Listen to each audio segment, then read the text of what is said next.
তোমার সৃষ্টি যদি হয় এত সুন্দর, না জানি তুমি কত সুন্দর। সুবহান আল্লাহ। আসলেই আল্লাহর সৃষ্টি দেখলে মাঝে মাঝে তাকিয়ে থাকতে ইচ্ছে করে। ঠিক তেমন একটা ফ্রুট হচ্ছে ড্রাগন ফ্রুট। ড্রাগন ফলের দিকে তাকালে আল্লাহর গুণগান এমনিতেই চলে আসে। এত সুন্দর করে আল্লাহ এই ফলটাকে সৃষ্টি করেছেন, সুবহান আল্লাহ। আর আল্লাহ তাআলা মানুষের মাথার মধ্যে এত বেশি জ্ঞান দিয়েছেন, যেটা যেই জ্ঞান কাজে লাগিয়ে মানুষ এত সুন্দর সুন্দর রেসিপি তৈরি করতে পারে। হ্যালো এভরিওয়ান, আসসালামু আলাইকুম। আজকে আমি আপনাদেরকে এত মজাদার, লোভনীয়, এত আকর্ষণীয় একটা রেসিপি দেখাতে যাচ্ছি, যে রেসিপিটা আপনারা বাসায় বানিয়ে না খেলে বুঝবেন না যে কতটা মজা, কতটা লোভনীয়। মাশাল্লাহ মাশাল্লাহ। তো আজকে আমি আপনাদেরকে দেখাবো ড্রাগন ফলের পুডিং। এত মজাদার এই পুডিংটা এত সহজে ঝটপট করা যাবে আমি নিজেই ভাবতে পারিনি। একদম কম সময়ে এই ঝটপট করা যায়। আর আগার আগার পাউডারের কিছুটা ঝামেলা ছাড়া, আমি 2 স্টেপে আগার আগার পাউডারের ঝামেলা ছাড়া আজকে আমি এই ড্রাগন ফলের পুডিংটা তৈরি করে দেখাবো। অনেক সময় আমরা অন্যান্য ভিডিওতে আমি দেখেছি যে আপুরা হচ্ছে ড্রাগন ফ্রুটসগুলোকে নিয়ে মানে হাত দিয়ে ম্যাশ করে দেন, হচ্ছে আবার একটু ছেঁকে নেন, বা অনেকে ছেঁকে নেন না, ভালোভাবে একটু পানি দিয়ে জাল করে দেন, হচ্ছে আগার আগার পাউডার দেন, আগার আগার পাউডার দিয়ে জমিয়ে রেখে তারপরে হচ্ছে আপনারা ড্রাগন ফলের পুডিংগুলা বানান। কিন্তু আমি আজকে আপনাদেরকে এত সহজ পদ্ধতিতে দেখাবো, আপনারা অবাক হয়ে যাবেন। আমি আগার আগার পাউডার 2 স্টেপে আজকে ইউজ করব না। ড্রাগন ফলের যে রিয়েল স্বাদ, মানে রিয়েল মজাটা পাওয়ার জন্য আজকে আমি পুডিংটা এভাবে তৈরি করেছি। কারণ আগার আগার পাউডার দিয়ে ম্যাশ করে জাল করে দেওয়ার কারণে একটু ফলের যে রিয়েল ফ্লেভারটা ওটা একটু কমে যায়। সেজন্য আমি আজকে রিয়েলি যে মজাটা কিভাবে পাবেন সেটাই আজকে দেখাবো। তো আমি ড্রাগন ফলগুলো কিভাবে টুকরো করে কিউব করে কেটে নিয়েছি আপনারা দেখতে পাচ্ছেন। আপনারা যেভাবে ইচ্ছে ওভাবেই দিতে পারেন, তবে আমি যেভাবে কিউব করে কেটে নিলাম, এভাবে কাটলে খেতেও ভালো লাগে আর চাকা চাকা থাকে, দেখতেও ভালো লাগে। তো আমি এখানে ড্রাগন ফল নিয়েছি 2টো, আপনারা চাইলে আরও বেশি দিতে পারেন। আর অবশ্য আমি 1 কেজি দুধের মধ্যে আজকে 2টো ড্রাগন ফল দিয়েছি, আমার কাছে মনে হয়েছে এটাই এনাফ। আর আপনারা যদি কম দিতে চান তাহলেও হবে, আর যদি আমার চেয়ে একটু বেশি দিতে চান তাহলেও হবে। তবে আমার মনে হয় 1 কেজি দুধের মধ্যে ড্রাগন ফল 2টোর বেশি না দিলেই ভালো হবে। তো বন্ধুরা, আমি যেটা বললাম যে আগার আগার পাউডার ছাড়া আমি আজকে ড্রাগন ফ্রুটগুলো দিয়ে পুডিং বানাবো। দুধে দিব, বাট ড্রাগন ফলে দিব না। সেজন্য এই ড্রাগন ফলগুলোকে আমি এখন 30 মিনিটের জন্য ডিপ ফ্রিজে রেখে দিব। যদি 30 মিনিট না পারেন 20 মিনিট ডিপ ফ্রিজে রাখলেও হবে। তো আমি ডিপ ফ্রিজে রেখে দিলাম 20 মিনিটের জন্য, 30 মিনিটের জন্য। তারপর কি করছি দেখুন, আমি ড্রাগন ফলগুলোকে 15-20 মিনিট ডিপে রাখার পরে এখানে চলে এলাম দুধগুলো আমি তৈরি করতে। তো আমি এখানে 1 লিটার লিকুইড দুধ নিয়েছি, জাল করা না, আমি এখানে জাল দেয়া দুধ নিইনি।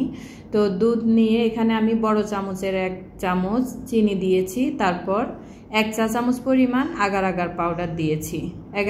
আগার আগার পাউডার 1 চা চামচ দিবেন।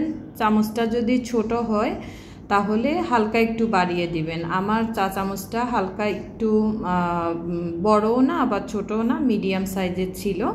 সেজন্য আমি 1 চা চামচ পরিমাণ আগার আগার পাউডার, বড় চামচের 1 চামচ চিনি দিয়ে দুধগুলোকে আমি প্রথমে চুলায় দেওয়ার আগে নেড়ে চেড়ে নিয়েছি ভালো করে। তারপর চুলায় দিয়ে দেখুন আমি কি করছি, আমি চুলায় দিয়ে অনবরত নাড়ছি, একদম বলক আসা পর্যন্ত আমি অনবরত নাড়ব। প্রথমে আগার আগার পাউডার চিনি দিয়ে ভালোভাবে ঠান্ডা অবস্থায় মিশিয়ে দেন আমি চুলায় দিয়ে বলক আসা পর্যন্ত নেড়ে নিয়েছি। বলক আসার পরে জাস্ট 2-3 মিনিট আমি জাল করে নিয়েছি। এখন নামিয়ে ফেলবো। তো এর মধ্যে দেখুন আমার ড্রাগন ফলগুলো আমি ডিপ ফ্রিজ থেকে নামিয়ে ফেলেছি। ডিপ ফ্রিজ থেকে নামিয়ে ফেলার পরে দেখুন কত নাইস হয়ে টুকরোগুলো মানে ফ্রেশ হয়ে আছে, নষ্ট হয়নি, চাকা চাকা হয়ে আছে, দেখতে কত ভালো লাগছে। আর হালকা একটু শক্ত হয়ে আছে, যেহেতু আমি ডিপ ফ্রিজে রেখেছি। আপনাদের হাতে সময় না থাকলে 20 মিনিট রাখলেও হবে, আমি 30 মিনিট রেখেছি। তো আমি এখন ড্রাগন ফলগুলোকে যে মোল্ডের মধ্যে আমি পুডিংটা সেট করব বা যে বাটিতে, ওখানে আমি ঢেলে দিচ্ছি।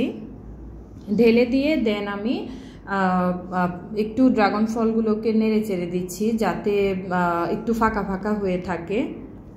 তো আমি ড্রাগন ফলগুলোকে একটু ফাঁকা ফাঁকা করে দিলাম। এখন আমি এখানে একদম গরম অবস্থায় যে দুধটা আমি জাল করে নিয়েছি আগার আগার পাউডার দেওয়ার পরে বলক আসার পরে জাস্ট 3 থেকে 4 মিনিট আপনারা জাল করে নেবেন, এর বেশি হলে কিন্তু খেতে ভালো লাগবে না। তো আমি একদম চুলা থেকে নামিয়ে সাথে সাথে আমি বাটির মধ্যে দিয়ে দিলাম, ড্রাগন ফলের মধ্যে দিয়ে দিলাম। দিয়ে এখন আমি এগুলোকে একটু নেড়ে চেড়ে দিব যাতে দলা পেকে না থাকে। এই যে দেখুন আমি ভালোভাবে সুন্দর করে এদিক থেকে ওই দিকে একটু নেড়ে চেড়ে দিচ্ছি যাতে ড্রাগন ফলগুলো একটু উপরে ভেসে উঠে অ্যান্ড চারপাশে সেট হয়ে যায়। এই যে দেখুন ডিপ ফ্রিজে রাখার কারণে ড্রাগন ফলগুলো একদম সুন্দর টুকরো হয়ে আছে, নষ্ট হয়ে যায়নি, দেখতেও কত ভালো লাগছে। আর এখন তো নিশ্চয়ই বুঝতে পেরেছেন যে এভাবে ড্রাগন ফলটা দেওয়ার কারণে রিয়েল স্বাদ, রিয়েল মজাটা আপনারা পাবেন ইনশাল্লাহ। তো আমি চলে এলাম ডিপ ফ্রিজে, আমি নর্মাল ফ্রিজে আমি রেখেছিলাম। বিকেলে আমি এই পুডিংটা বানিয়ে সন্ধ্যায় আমি চলে এলাম আপনাদেরকে দেখানোর জন্য। মানে মাঝখানে হয়তো 2-2.5 ঘন্টা সময় লেগেছে। আমি বিকেলবেলা বানিয়ে নর্মাল ফ্রিজে রেখে দিয়েছিলাম। রেখে এখন আমি মোল্ড আউট করব। চারপাশে দেখুন আমি ছুরি দিয়ে একটু রাউন্ড শেপ দিয়ে গোল করে কেটে নিয়েছি। এই তো দেখুন মাশাআল্লাহ কত ভালো লাগছে দেখতে, কত নাইস লাগছে, কত লোভনীয় লাগছে। মাশাআল্লাহ মাশাআল্লাহ। আমি যখন মোল্ড আউট করেছি পুডিংটা তখন আমার কাটতেই ইচ্ছে হচ্ছিল না, আমি শুধু চেয়ে চেয়ে দেখেছি এই পুডিংয়ের রূপটা যে কত নাইস, মানে আল্লাহর সৃষ্টি কত সুন্দর, সুবহানাল্লাহ। তো বন্ধুরা আমি ড্রাগনের পুডিংটাকে মোল্ড আউট করে এখন আমি কেটে নিচ্ছি। আপনারা আপনাদের শেপ মতো কাটতে পারেন।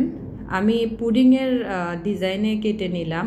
আপনারা যদি চান টুকরো টুকরো করে কেটে নিতে, ছোট ছোট করে কেটে নিতে, সেটা আপনাদের ইচ্ছে। আমার কাছে কেন জানি পুডিং যেটা বানাই, পুডিংটা একটু কিউব স্টাইলে বড় বড় করে কেটে নিলে আমার কাছে ভালো লাগে। তো বন্ধুরা আপনাদেরকে এক পিস আমি দেখাচ্ছি ভিতরে কেমন হয়েছে। যদিও পুডিংটা নরম তবুও আপনাদেরকে দেখাচ্ছি ভিতরের সৌন্দর্যটা। দেখুন মাশাআল্লাহ, ভেতরের সৌন্দর্যটা দেখলে আমি যেরকম অবাক হয়েছি নিশ্চয়ই আপনাদের কাছেও ভালো লাগছে এবং অবাক হয়েছেন যে আল্লাহর সৃষ্টি কত সুন্দর আর পুডিংটা কত লোভনীয় হয়েছে মাশাআল্লাহ। তো বন্ধুরা আশা করি আপনাদের কাছে আজকে আমার এই রেসিপিটা, ড্রাগন ফলের পুডিং রেসিপিটা ভালো লেগেছে। আর আপনাদের কাছে যদি ভালো লেগে থাকে আপনারা অবশ্যই আমার ভিডিওতে একটা লাইক, একটা কমেন্ট এবং শেয়ার করে দিবেন। আর সুন্দর সুন্দর মন্তব্য রাখবেন। আর যদি কোনো কিছু ভুল হয়, আমার মিস্টেক হয়, সেটাও আপনারা কমেন্টে বলে যাবেন। আপনারা সবাই ভালো থাকেন, দোয়া রইল সবার জন্য। আল্লাহ হাফিজ, আসসালামু আলাইকুম।